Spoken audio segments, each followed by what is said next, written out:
Calaroga Shark Media.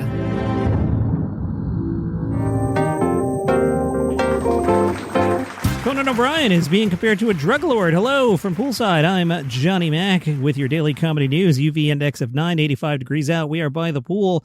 Did you watch Conan O'Brien's podcast with Molly Shannon? People are like, what's with the hair? Conan, he has the pompadour. His hair is usually poofy. No, it was slicked back. What's with that? One fan asked in the YouTube comments. We all click for the hair, and there's no explanation.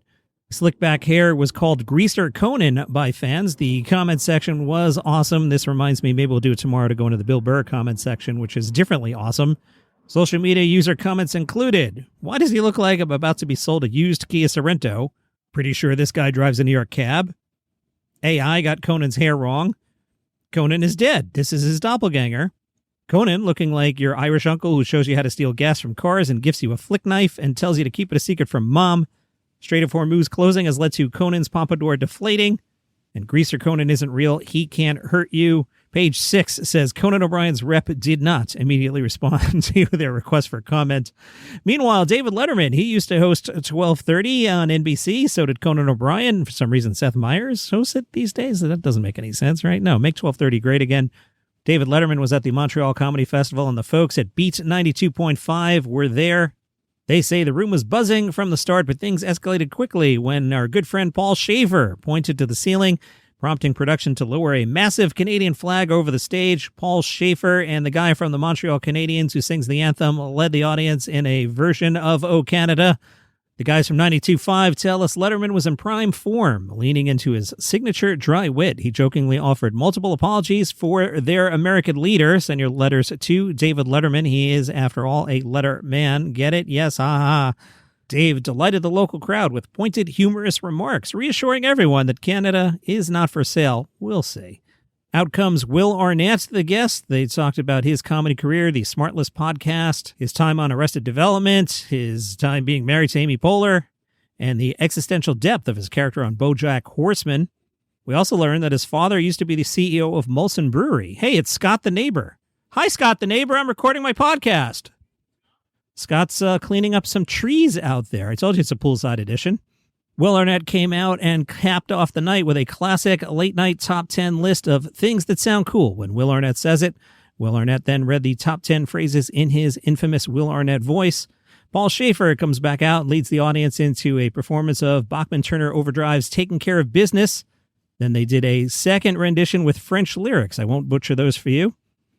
92.5 gives it a 10 out of 10. You know what's out on Netflix today is Kevin Hart's 72 Hours. This is the movie in which Kevin Hart, who's 47 years old, pretends to be 40 and gets invited out for a weekend with some young guys, including Marcello Hernandez. Why the character has to be 40 and not 47? Ask Kevin Hart. Before we get to that, Kevin Hart has been trading barbs with NBA star LeBron James.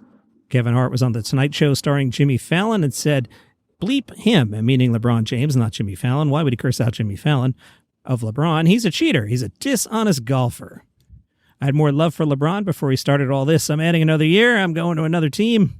I don't care what that man's doing with basketball. He's messing up our golf routine. I don't want to play basketball at all because he's messing up our schedule. He's messing up our schedule, man. This whole new team thing is going to throw our schedule off.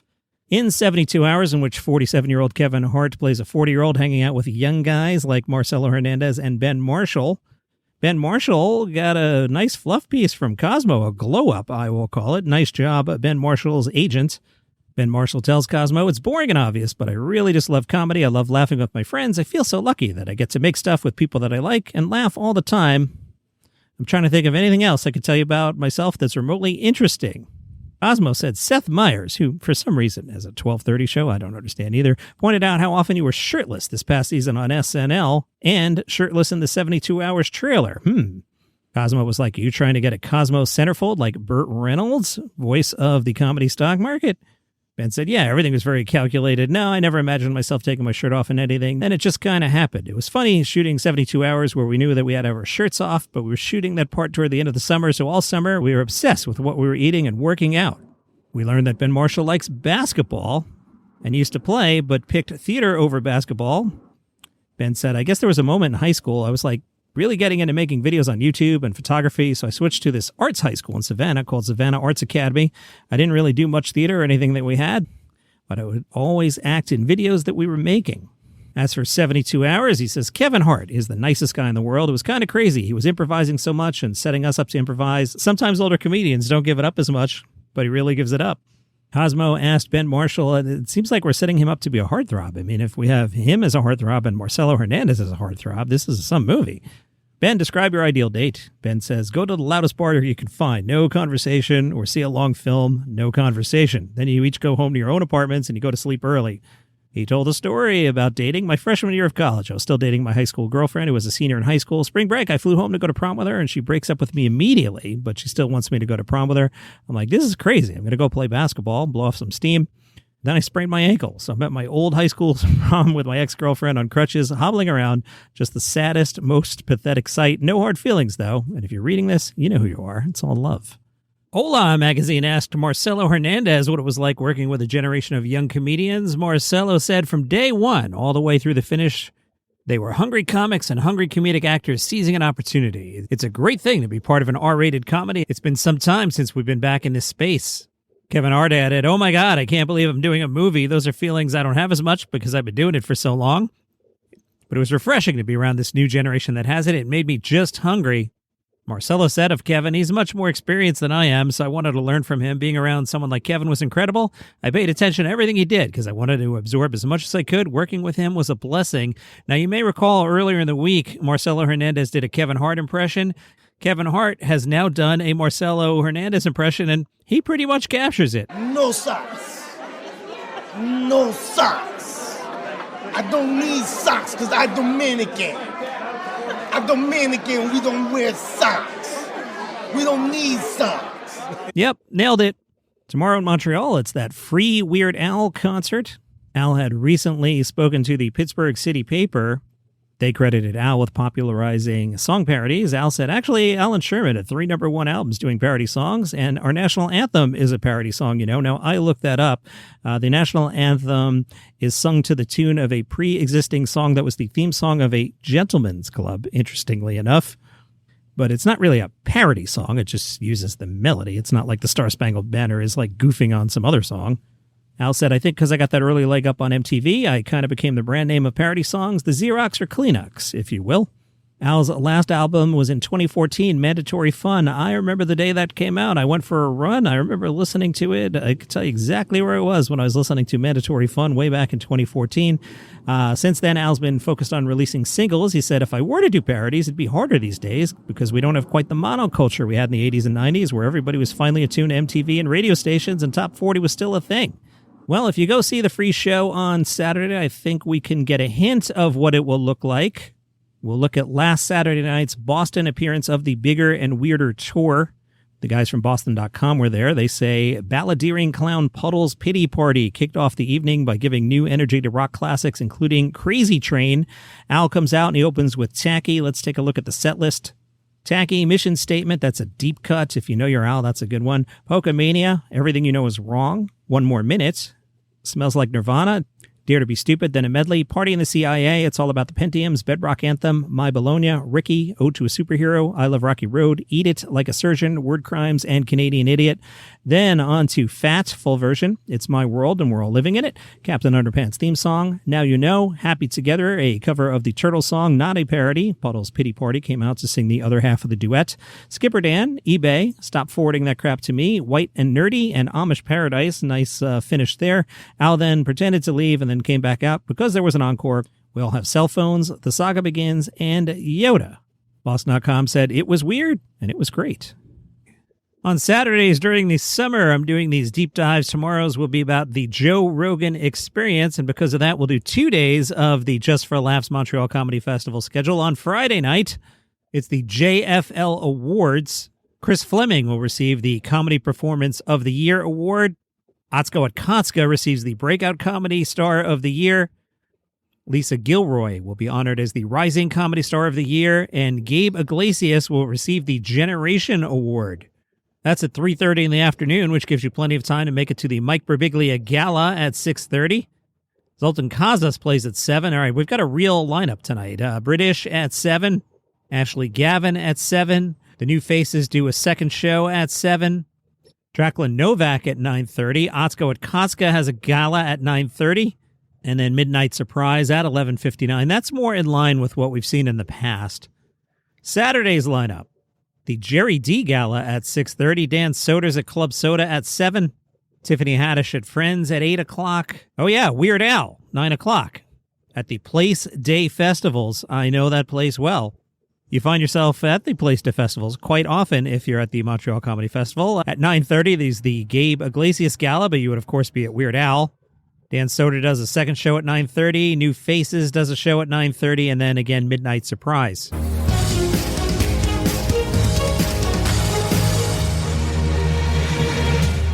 Comedy stock market. Thank you, Burt Reynolds. If you are new to this, the comedy stock market works like the real stock market. You try and buy low and sell high. We try to find value here and make some hypothetical money on the comedians.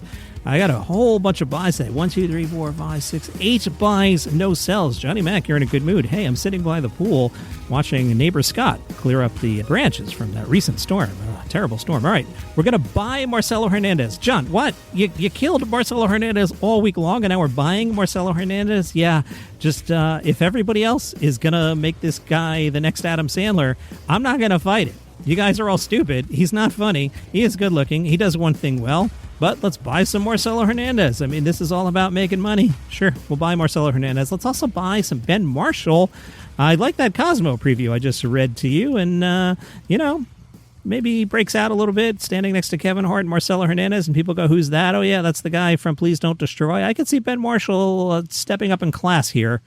Let's buy Shane Gillis. It's kind of like buying stock in Apple. You look at it and you go, it's so absurdly high. How can it go up? And it keeps going up and up and up. So even though Shane Gillis is really high value, I'm buying in. There's no stopping this guy right now. And he's very funny. Let's also buy Kevin Hart. Kevin Hart likes to make money. He's everywhere. He's got a new movie. Everything he does is pretty popular. Let's buy some Kevin Hart. All right, some names that might be off your radar. We're going to buy Catherine Blanford. Who's that? Just a comedian whose name you should know, Catherine Blanford. This is what we do here. Trust me, we're buying very low on Catherine. Keep an eye on her. We're going to buy Mo Gilligan. He's got that Netflix documentary Big Chicken coming out on August 5th. It's basically Super Size Me, but chicken. But here's the thing, and I can tell you this because I teach college classes. This younger generation, like you and me, we knew all the old stuff. Like, even if we didn't ever see a Humphrey Bogart film, we kind of sort of knew who Bogart was, maybe because Bugs Bunny parodied him, but we kind of knew about stuff. And if you grew up in the 70s, you grew up on black and white TV shows from the late 50s and the 60s, so you knew the stuff that came before. These kids today, unless it was on TikTok 5 minutes ago, they don't know what it is. So they're going to watch Big Chicken and be like, oh, wow, this guy ate one thing for a month. And us oldies are going to go, yeah, Morgan Spurlock did that in Super Size Me in 2004. But these kids don't know anything from 2004. Forget it. So we'll buy some Mo Gilligan. We're going to buy Rory Scovel. Why, John? I'll tell you in a second. Let me finish the news. And we're going to buy Whitmer Thomas. Why, John? Same note. Let me finish the news, and I'll tell you why. All right, so here's who we're buying. Marcello Hernandez, Ben Marshall, Kevin Hart, Shane Gillis, Catherine Blanford, Mo Gilligan, Rory Scovel, and Whitmer Thomas. That is the comedy stock market for this week. Tomorrow on this program, we'll deep dive on the Joe Rogan Experience, how it came to be and how it is so popular. Saturdays this summer, I've been doing these deep dives so I can actually hang out in the pool. You can record poolside. You can't record pool in. You know what I'm saying? And I got to tell you, with today's show, I came out, I wrote a bunch of scripts, and I was like, all right, I'll record poolside today. I'll record a bunch of these. And then the guys who come and do the gutters came, and, they had ladders and hoses and made the dogs bark. And I'm like, all right, as much as it's fun to record with cicadas and planes and Scott the neighbor, you can't record with all that. So I had to go back inside. And now my wife texted me, and she's almost going to be home. So I'm only going to get to record this one episode of Poolside today. It is tough being a podcaster, I'll tell you that. All right, why are we buying Rory Scovel? He's going to have a new Netflix special. It's called Show Must Go On, Tuesday, August 11th.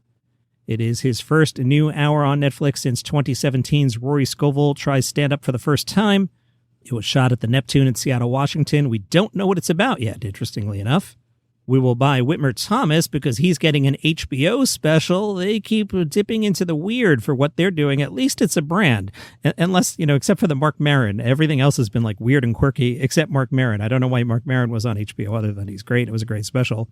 Now, you might be like, who's Whitmer Thomas? Now, Johnny Mac, of course, knew who Whitmer Thomas is, but, just for your sake, I looked it up just to explain to you who Whitmer Thomas is. I, of course, knew that he's best known for his voice role on Stone Quackers, the FXX animated comedy series from 2014. Of course, I knew that.